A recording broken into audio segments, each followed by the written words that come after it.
Hello friends, आप सब कैसे हैं? उम्मीद करते हैं कि आप सब स्वस्थ होंगे। एसएससी जीडी 2025 की तैयारी कर रहे युवाओं का सपना अब पूरा होने वाला है, क्योंकि आपके अपने दोस्त हिंदी जॉब प्रिपरेशन लेकर आ गया है। हिंदी की बेहतरीन तैयारी के लिए इस चैनल को सब्सक्राइब कर ले, जो आपको देता है एसएससी जीडी में 100% सिलेक्शन की गारंटी। तो बिना देरी किए हुए चलिए वीडियो को शुरू करते हैं। पहला नंबर प्रश्न है आपका, लड़का शब्द में संज्ञा है। ए नंबर व्यक्तिवाचक, बी नंबर समूहवाचक, सी नंबर भाववाचक, डी नंबर जातिवाचक। तो लड़का शब्द में संज्ञा, तो इसका सही आंसर हो जाएगा आपका आंसर नंबर डी, जातिवाचक संज्ञा। क्योंकि लड़का जो है आपका, लड़का पूरे समाज को संबोधित कर रहा है, इसलिए यहाँ पे आपका जातिवाचक संज्ञा हो जाएगा। व्यक्तिवाचक संज्ञा जिसमें किसी भी नाम का बोध होता है, जैसे राम, श्याम, गणेश, मोहन, तो वहां पे आपका व्यक्तिवाचक संज्ञा लगता है। ठीक है। समूहवाचक संज्ञा जहां पे समूह का बोध होता है, तो यहाँ पे लड़का शब्द में संज्ञा क्या हो जाएगा आपका, यहाँ पे आपका लड़का शब्द पूरे समाज को संबोधित कर रहा है, इसलिए यहाँ पे आपका यह जातिवाचक संज्ञा होगा। दूसरा नंबर प्रश्न देखिए, खेतों में चारों ओर हरियाली नजर आ रही है। इस वाक्य में हरियाली शब्द की संज्ञा का भेद बताएं। ए नंबर जातिवाचक, बी नंबर व्यक्तिवाचक, सी नंबर भाववाचक या डी नंबर इनमें से कोई नहीं। तो इस प्रश्न का सही आंसर हो जाएगा आपका आंसर नंबर सी, भाववाचक। ठीक है। क्योंकि यहाँ पे खेतों में चारों ओर हरियाली नजर आ रही है, तो चारों ओर क्या हो रहा है, हरियाली नजर आ रही है। इस वाक्य में हरियाली शब्द की संज्ञा क्या हो जाएगा आपका, भाववाचक संज्ञा हो जाएगा। ठीक है। तीसरा नंबर प्रश्न देखिए, पुरुषवाचक सर्वनाम कितने हैं? A number 3, B number 4, C number 5 या डी नंबर 7। तो इस प्रश्न का सही आंसर हो जाएगा आपका आंसर नंबर ए, 3। और पुरुषवाचक सर्वनाम कौन कौन से होते हैं? तो पहला नंबर होता है आपका उत्तम पुरुष, दूसरा नंबर मध्यम पुरुष, तीसरा नंबर अन्य पुरुष। 4 नंबर प्रश्न देखिए, इनमें से अनिश्चयवाचक सर्वनाम कौन सा है? क्या पूछा गया है? अनिश्चयवाचक सर्वनाम। ए नंबर कौन, बी नंबर जो, सी नंबर कोई या डी नंबर वह। तो इस प्रश्न का सही आंसर हो जाएगा आपका आंसर नंबर सी, कोई। कोई अनिश्चयवाचक सर्वनाम यहाँ पे। ठीक है। जैसे कोई जा रहा है, तो यहाँ पर अनिश्चय हो रहा है कि कौन जा रहा है, इस तरह से कोई क्लियर शब्द का विवेचन नहीं किया गया है, इसलिए यहाँ पे जो कोई है वह आपका अनिश्चयवाचक सर्वनाम हो जाएगा। 5 नंबर प्रश्न देखिए, कुछ बच्चे कक्षा में शोर मचा रहे थे, रेखांकित पद क्या है? ए नंबर गुणवाचक विशेषण, बी नंबर अनिश्चित परिणामवाचक विशेषण, सी नंबर सार्वनामिक विशेषण या डी नंबर अनिश्चित संख्यावाची विशेषण। तो इस प्रश्न का सही आंसर हो जाएगा आपका आंसर नंबर डी, अनिश्चित संख्यावाची विशेषण। क्योंकि कुछ बच्चे कक्षा में शोर मचा रहे थे, तो कुछ बच्चे यहाँ पे नंबर ऑफ स्टूडेंट्स नहीं बताया गया है। यदि नंबर ऑफ स्टूडेंट्स बता दिया जाता तो वहां पे आपका निश्चित हो जाता, तो निश्चित परिणामवाचक, निश्चित संख्यावाची विशेषण हो जाता। जबकि यहाँ पे कुछ बच्चे हैं, तो इसलिए इस प्रश्न का सही आंसर हो जाएगा आपका आंसर नंबर डी, अनिश्चित संख्यावाची विशेषण। 6 नंबर प्रश्न देखिए, पेड़ से पत्ते गिरते हैं, इस वाक्य में से किस कारक का चिन्ह है?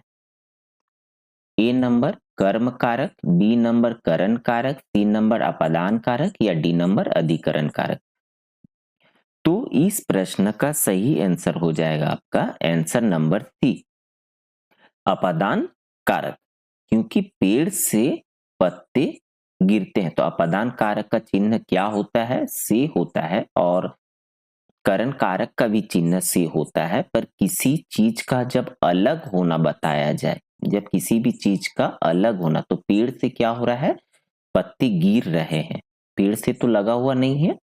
पेड़ से जब अलग होने की स्थिति या दर्शाया जाए तो वहां पे आपका अपदान कारक होता है।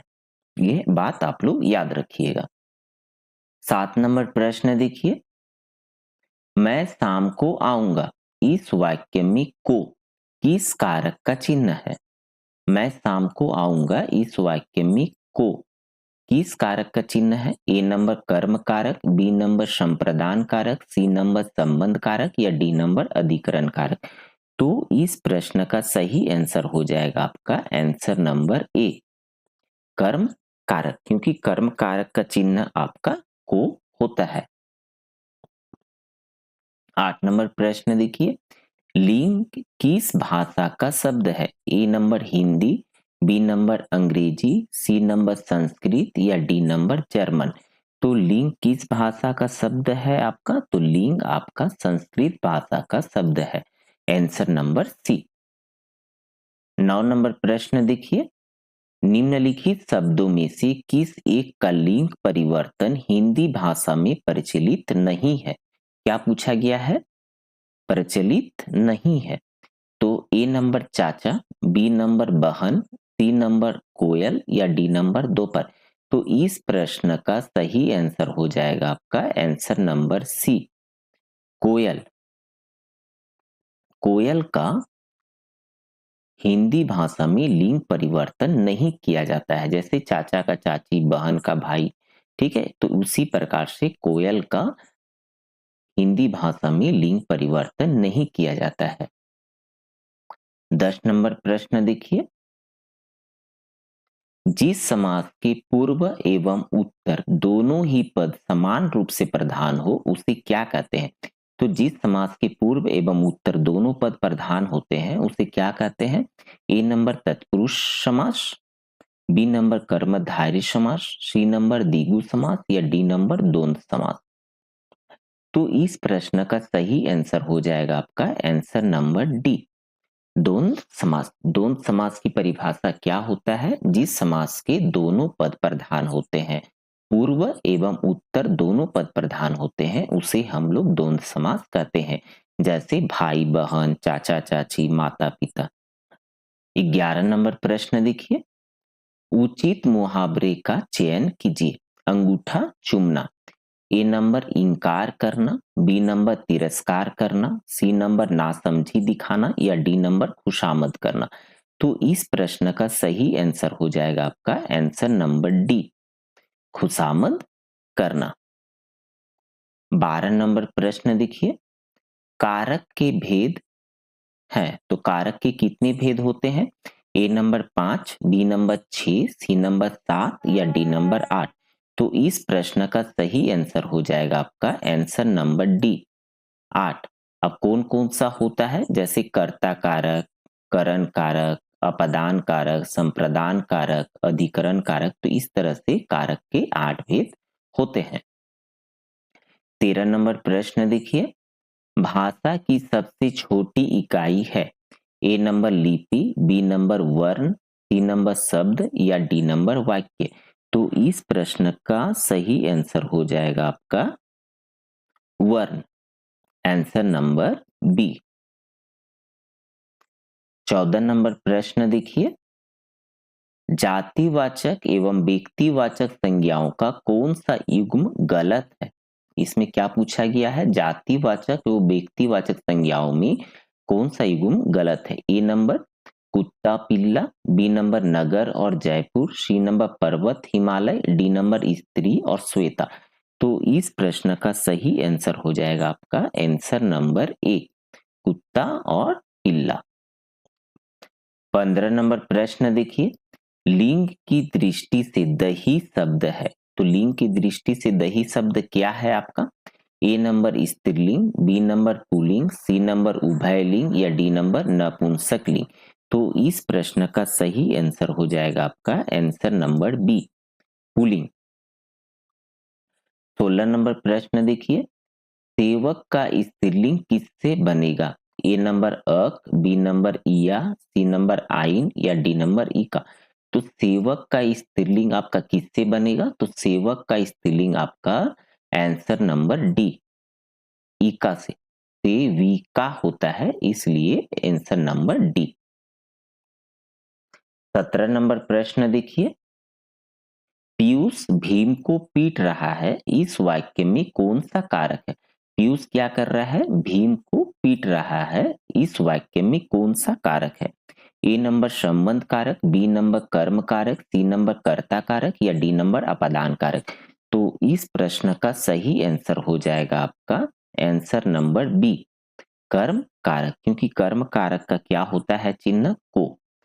ठीक है, इस तरह से आप लोग सारे कारक का जो चिन्ह होते हैं उसको आप लोग याद कर लीजिएगा।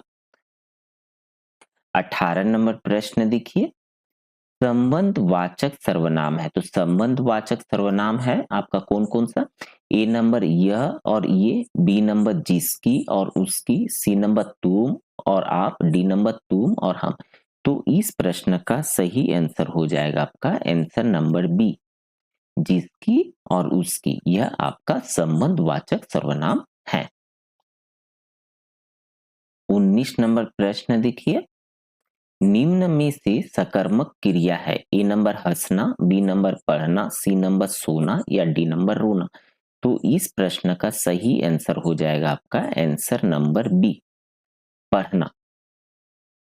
पढ़ना आपका क्या है? यह आपका सकर्मक क्रिया होता है। 20 नंबर प्रश्न देखिए, निम्न में से कौन सा शब्द तत्पुरुष समास का उदाहरण है? ए नंबर सुख दुख, बी नंबर प्रतिदिन, सी नंबर कष्ट साध्य, डी नंबर नीलकमल। तो इस प्रश्न का सही आंसर हो जाएगा आपका आंसर नंबर सी कष्ट साध्य। निम्नलिखित में से कौन सा शब्द तत्पुरुष समास का उदाहरण है? तो यह आपका कष्ट साध्य। 21 नंबर प्रश्न देखिए, निम्नलिखित शब्दों में से सरस्वती का पर्यायवाची शब्द कौन सा है? यानी आपसे क्या पूछा गया है? सरस्वती का पर्यायवाची शब्द है। A number Padma, B number गिरा, सी नंबर सेलजा या डी नंबर अकरजा। तो इस प्रश्न का सही आंसर हो जाएगा आपका आंसर नंबर बी गिरा, जो सरस्वती का पर्यायवाची शब्द होता है। 22 नंबर प्रश्न देखिए, हमारे देश में जयचंदू की कमी नहीं है में जयचंदू संज्ञा के किस भेद के अंतर्गत आता है? ए नंबर व्यक्तिवाचक, बी नंबर समूहवाचक, सी नंबर जातिवाचक या डी नंबर भाववाचक। तो प्रश्न क्या पूछा गया है आपसे कि हमारे देश में जयचंदू की कमी नहीं है। इस लाइन को आप लोग थोड़ा ध्यान से देखिए कि हमारे देश में जयचंदू की कमी नहीं है में जयचंदू संज्ञा के किस भेद के अंतर्गत आता है? तो ए नंबर व्यक्तिवाचक, बी नंबर समूहवाचक, सी नंबर जातिवाचक या डी नंबर भाववाचक। तो इस प्रश्न का सही आंसर हो जाएगा आपका आंसर नंबर सी जातिवाचक। यहाँ पे व्यक्तिवाचक या समूहवाचक या भाववाचक नहीं होगा, क्योंकि यहाँ पे जयचंदू ये पूरे समाज को संबोधित कर रहा है, इसलिए यहाँ पे यह जातिवाचक संज्ञा होगा। 23 नंबर प्रश्न देखिए, सुमित सो रहा है वाक्य में क्रिया का भेद है। ए नंबर अकर्मक, बी नंबर सकर्मक, सी नंबर प्रेरणार्थक या डी नंबर द्विकर्मक। तो इस प्रश्न का सही आंसर हो जाएगा आपका आंसर नंबर ए अकर्मक क्रिया, क्योंकि सुमित सो रहा है। ठीक है, और एक चीज आप लोगों को बता दी, सुमित सो रहा है, सोने को छोड़कर यदि और भी ऐसा कुछ काम होता तो वहां पे आपका यह सकर्मक क्रिया कहलाता। यदि कोई पढ़ रहा है और हंस रहा है तो वहां पे अधिकतर केस में सकर्मक क्रिया ही होते हैं। 24 नंबर प्रश्न देखिए, जिस समास में पहले या बाद का कोई भी पद प्रधान नहीं होता है उसे क्या कहते हैं? ए नंबर अव्ययभाव समास, बी नंबर बहुब्रीहि समास, सी नंबर द्वंद्व समास या डी नंबर कर्मधारय समास। तो इस प्रश्न का सही आंसर हो जाएगा आपका आंसर नंबर बी बहुब्रीहि समास। जिस समास में पहले या बाद का कोई भी पद जब प्रधान नहीं होता है तो उसे हम लोग बहुब्रीहि समास कहते हैं। 25 नंबर प्रश्न देखिए, अंक भरना उचित विकल्प का चयन कीजिए। यानी यहाँ पे आपसे मुहावरा पूछा गया है कि अंक भरना का मुहावरा क्या होगा। ए नंबर दिल पसीजना, बी नंबर बीते समय को याद करना, सी नंबर शाबाशी देना या डी नंबर स्नेह करना।